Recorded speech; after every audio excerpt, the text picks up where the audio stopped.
Hello and welcome to this episode of the podcast, which for me feels like we're going to have a little bit of fun and we're going to poke a little bit of fun at some of the trends that we've seen with money, I guess over the last century, but more recently. Um, yeah, and so it's going to get serious. It's going to kind of be fun, but I think you'll be entertained and you're going to learn something always. Before we do that, I want to talk about my high level one-on-one money mentorship, Wealth, which is discounted through May.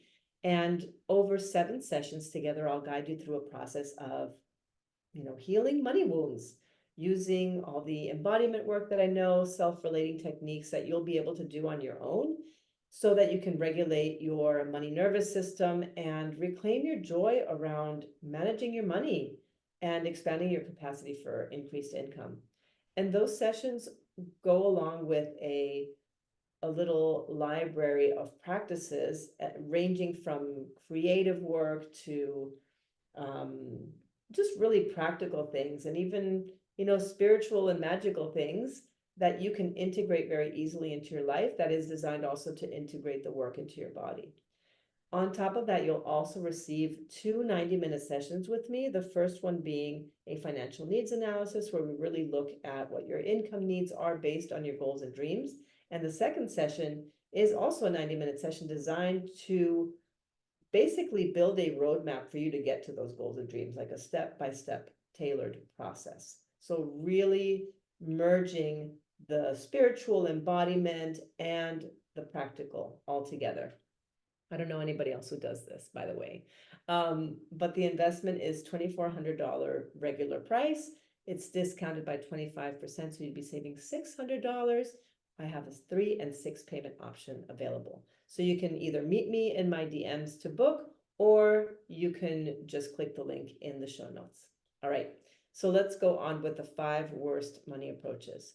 So the first one is like scrimping and pinching, right? Save your pennies, budget, tighten the belt, right? It's this really, it's what I grew up with essentially.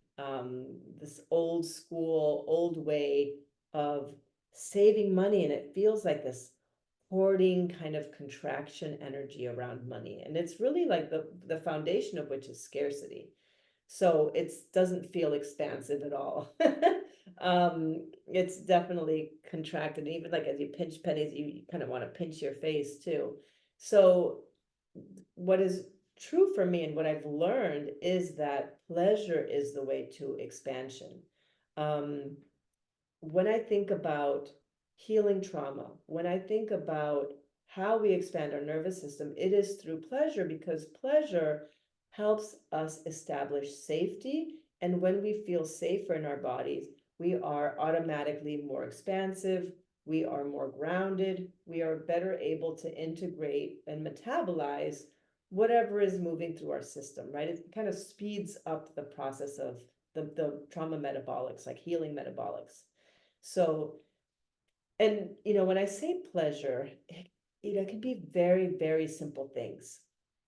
And in relation to money, it doesn't necessarily mean spending, but accessing pleasure in lots of different ways and using those experiences as an intentional way of expanding your money nervous system.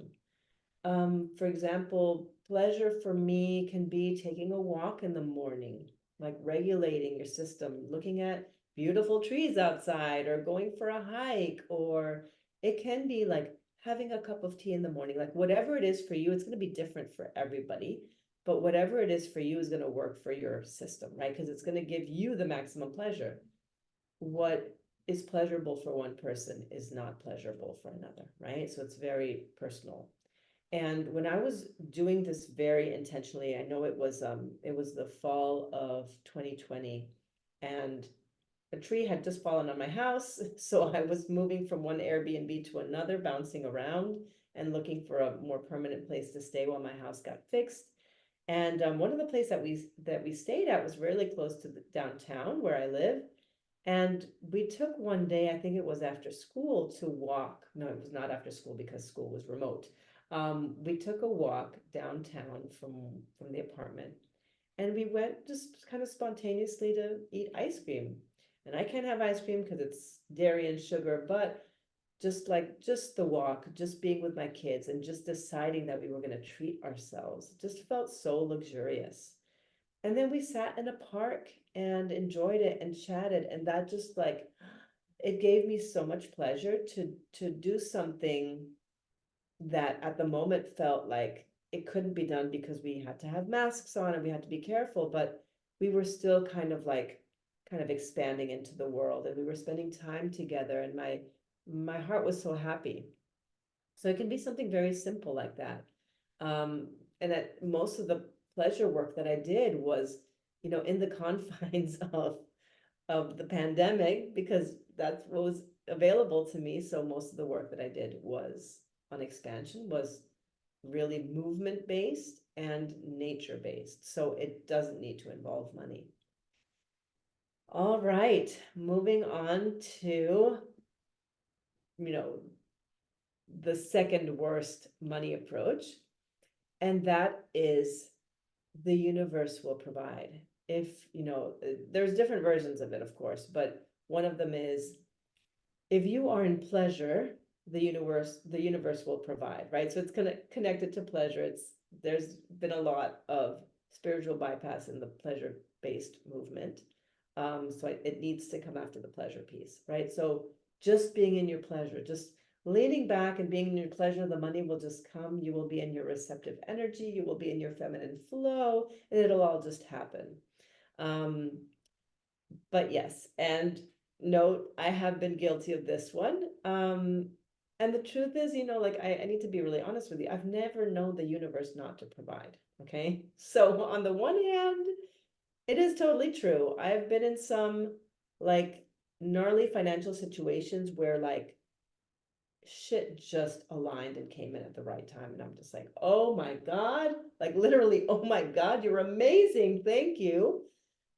Um, but when when it feels lopsided, when you're also not taking the action to create tangible financial security, when you're also not tracking your income and expenses, that's when you are turning a blind eye, right? That's when you are, engaging in subtle avoidance, you are living in illusion. So it's really a both and. Um, and I want to make a note here also of Delulu mindset, right? Because I am definitely a what I think is a healthy delusional thinker, and I have really found myself in places where I'm just like, oh my God, am I in illusion or am I in like healthy delusion? Am I in like, what is the difference there? And it feels like a fine line sometimes. And for me, it is the absence of concrete actions and behaviors that you're taking that make it a delusion, like an unhealthy delusion or an illusion. So, so like sometimes we get into the spaces where we're just like, oh, the universe will provide. I don't really need to do anything except like again, like leaning back into my feminine flow. Well, yes, you need to make sure that you are, you know, paying your bills and selling your shit. If you are, um, if you have your own business, right, you need to make sure that you're putting your offers out there and that people can see it, right? Or you have systems in place so that money can come to you, that you have a funnel in place where people can find you, and you're on some platforms and you have visibility, right? So you're just making sure that you're taking the steps, right? That you're making the aligned actions that are in alignment, I guess, with the belief that the universe will provide, because you are providing for yourself. Okay. All right. Number 3, stupid money tricks. So the third would be spending money just because you have it.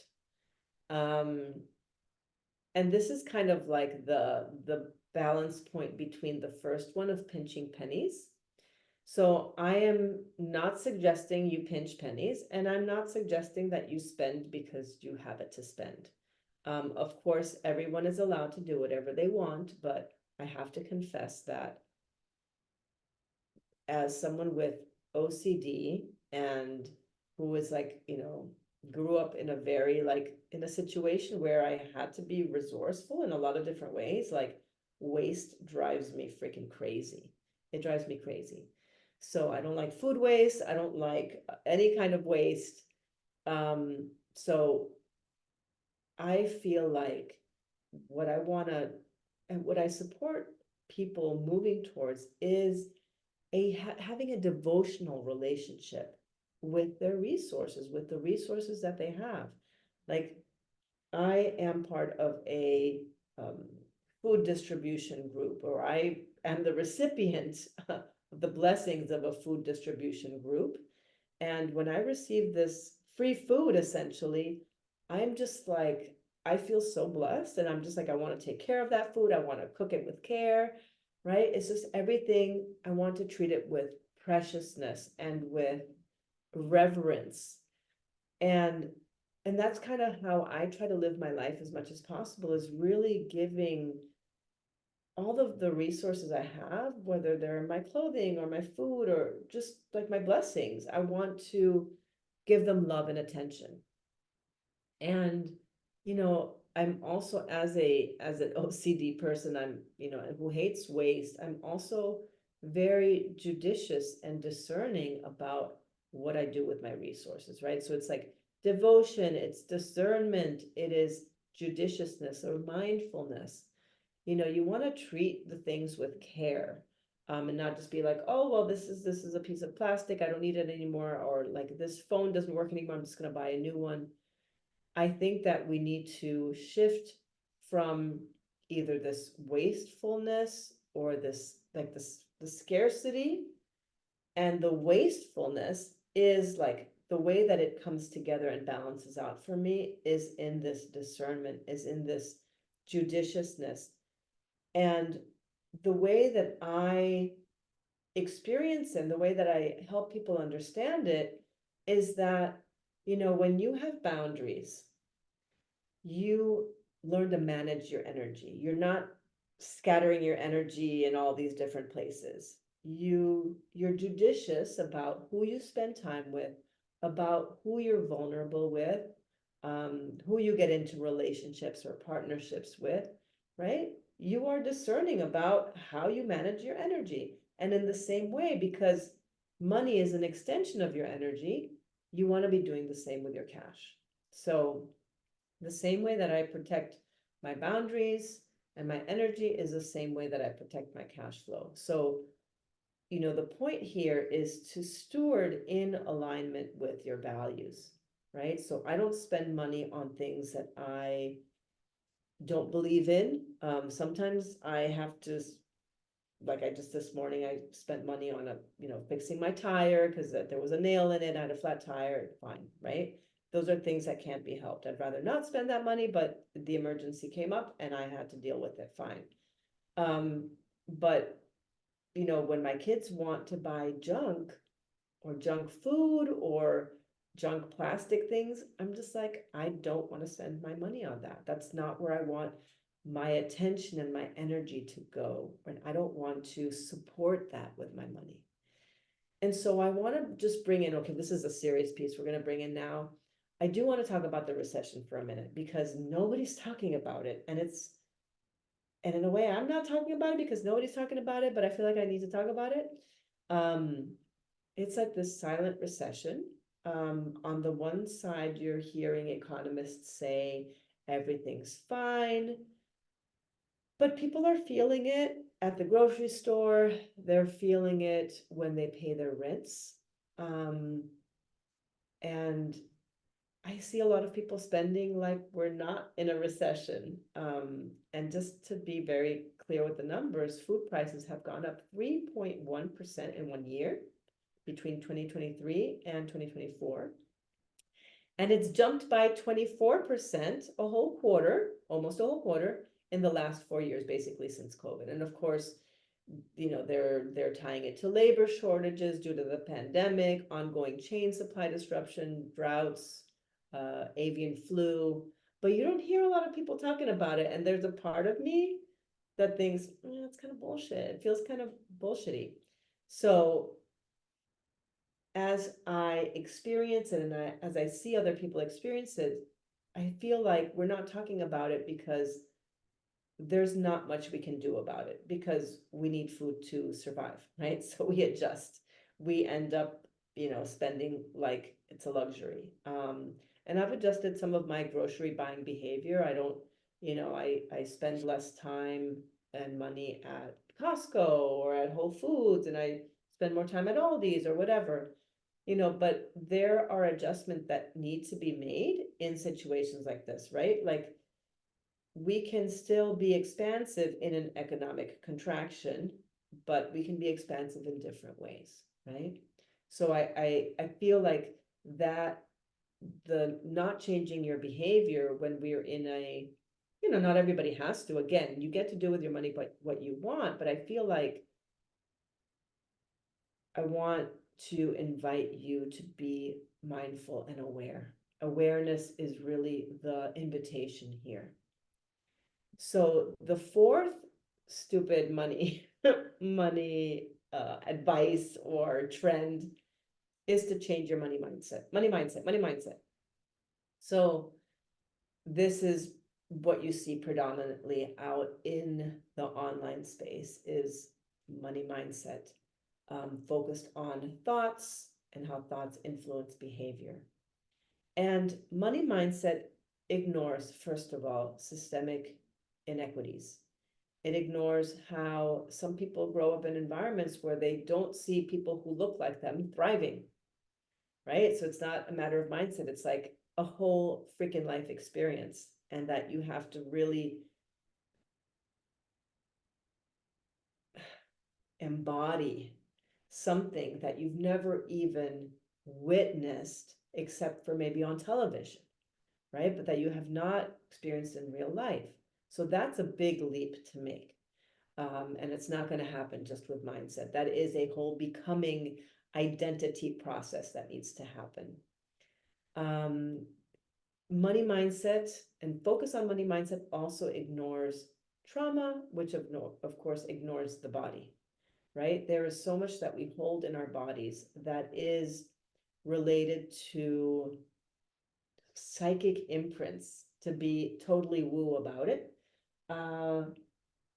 And just unconscious decisions that we make when we are young, right? That we make that are not necessarily cognitive, thought oriented. They might develop even before they might be formed before we form language or the capacity to speak and reason, or when our reasoning has that distorted child reasoning. So yeah, like it, all the unconscious work is like cannot be accessed, through conscious thought or money mindset. And that's why it's so important to really kind of like look behind the curtain at what's happening on the cellular level, on the intuitive level, unconsciously. That's where the really sticky stuff is living, right? And when we think about attachment and money, usually it's in nonverbal spaces. And you access nonverbal spaces through, right, going inward and attuning inward and letting your body just speak to you. You have to have the capacity or the ability, the skill to listen to your body and to speak to your body and ask the questions so that your body can respond and give you the answers, right? It's not that hard to learn. And it develops over time, and your intuition, right, like gets stronger, but it's not about money mindset. And I've had in my money trauma healing process, there are things that I've unearthed that are so like that I don't even know what they're connected to, because it's so decontextualized and so like not in my lifetime that I'm just like, okay, I don't know what that was, but we just moved the energy of that. So, so much of what's in our bodies, we don't have the language to describe. We just have sensation. We just have images that come up, right? And when I work with people, I tell them, you know, tune into the times channels, right? So this times means thoughts, um, I is for images, M is for movement, E is for emotions, and S is for sensation. And thoughts are just one of the channels. They're not all of the channels, and usually our dominant channel, because that's how we are raised, is to focus on thinking and thoughts and ideas. But when you focus on those other ones, I feel like it becomes a much richer experience and a much deeper excavation into the money stuff. All right, so the fifth one, our last like worst approach to money. So the fifth one is work harder, do more, hustle, do it fast. So clearly, working harder doesn't necessarily generate more income. And we see this, there's tons of people who work really freaking hard on this planet, really, really hard. So we know that working hard, just by observation, doesn't generate more income, even if you have education and a a job that pays relatively well. Working harder doesn't necessarily generate more income, even if you're an entrepreneur. So again, for me, it is about being strategic about your time and energy. And I know that Gay Hendricks has talked about this in his book, The Big Leap, about operating in your zone of genius.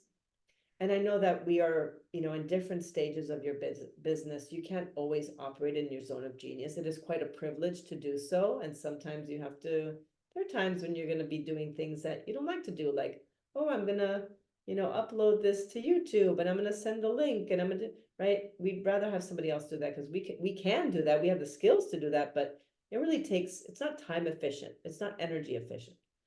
Um, but if you have the space to be strategic about your time and energy, then do so. Hire the people who are going to be able to support you so that you can do the things that you're really good at, and that where you can focus on the revenue generating activities. And this is something that I've spoken about with clients too. It's like, why are you spending time doing this activity when you could be focusing your energy there? Let's say reaching out to potential clients or following up with clients that were already interested. Like, move your energy there, direct your energy there, and that will generate more income. Or why don't you really get clear about your messaging and really focus on the inner healing that you need to do in order to bring your voice out fully and authentically and clearly, so that people can find you and like buy your shit. So messaging is one of those things that's like, that is focusing on that, and learning how to do that is a revenue generating activity, really getting that down pat. So I guess there is more I need to say about working harder. Yes, working harder. Usually when I see people working hard, there's a feeling of scarcity there too. I feel like underneath that, there is this belief that, yeah, money is just, there's a reluctance, I guess, to be, or an unfamiliarity rather, um, of being able to really like lean back and allow it to be easy, right? There's this belief about it needs to be hard, and maybe you came from a long line of people for whom it was really hard. And so you don't know anything else on the cellular level. And sometimes the hardest thing is letting shit be easy. It's kind of like, that's so unfamiliar to our system. It's like, wait, there must be something wrong with that. How is it that, when you look at, like, I don't know, a business plan, for example, and you're just like, wait, I would only need to work 4 hours a day? How is that possible? No, right? So it can bring up experiences like that. So letting it be easy, getting out of that scarcity of having to like work harder, which is also a mismanagement of energy. that all falls underneath the 5 worst approaches to money. So I'll recap 5 worst approaches to money. The first one being save and budget, scrimp and pinch. This is your the advice from your lovely baby boomers, which worked for them. It doesn't work now, by the way. I don't think it ever worked. Then number 2 would be the universe will provide. Number 3 is spending because you have it. Number 4 is change your money mindset. And number 5 is just work harder. So I hope this was a humorous and maybe you learned something too. So I hope that it was good for you, and I'll see you on the next episode.